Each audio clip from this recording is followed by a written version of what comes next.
Hi everyone and welcome to the Mushroom Den.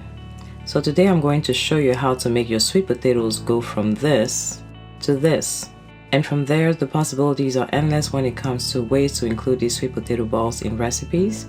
Now in this video, we're going to make a stir fry with them, but if you'd like to see more recipes where they're featured, let me know in the comment section down below.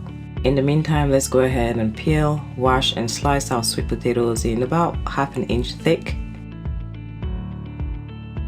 Place them in a steamer. Let them cook for about 15 to 20 minutes on high heat or until you can easily insert a fork.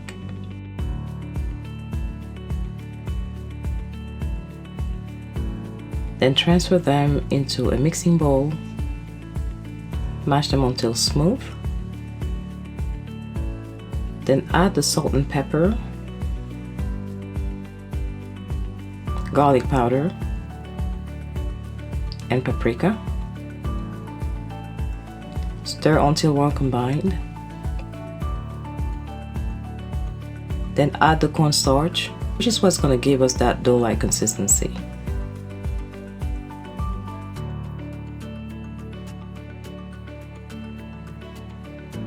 Now place a pot of water on high heat for boiling. Now using a tablespoon, scoop out portions of the sweet potato mixtures and roll them into balls. The goal is to get balls of approximately the same size. Place the balls in the boiling water and let boil for 10 minutes so the cornstarch can cook through.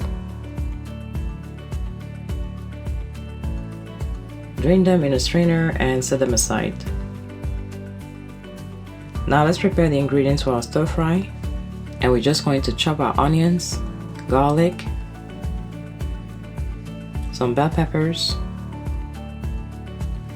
and mixed mushrooms. Here I'm using portobello and shiitake.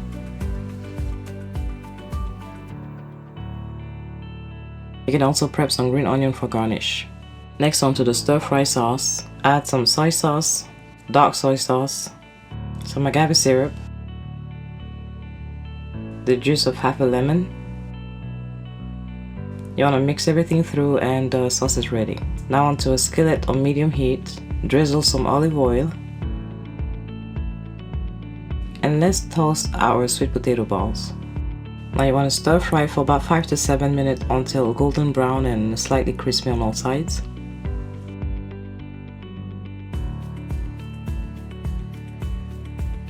Then remove them from the skillet and set them aside. Now in the same skillet, add the sliced onion and garlic. Stir everything until nice and fragrant. Then add the mushroom and bell peppers. Give everything a stir for about 3 to 4 minutes until the vegetables are tender. Then return the sweet potato balls back to the skillet. Pour the sauce over the mixture and toss everything together until well coated. Now continue to cook for another 2 to 3 minutes, stirring frequently until the sweet potato balls are heated through and the sauce has thickened slightly. Drizzle a little bit of olive oil. At this point it's ready. Go ahead and toss in your green onions. These sweet potato balls are tender and still a bit creamy on the inside. Now remember, we seasoned them, so on their own they're already delicious. Now combine that with the stir fry sauce that has a little bit of sweetness plus the tanginess from the lemon. Really makes you feel like you're having an indulgence. Now I hope you found this video helpful. Let me know down below if you want to see more recipes that feature these sweet potato balls. Thank you so much for watching, and on to the next video. As always, have a blessed one.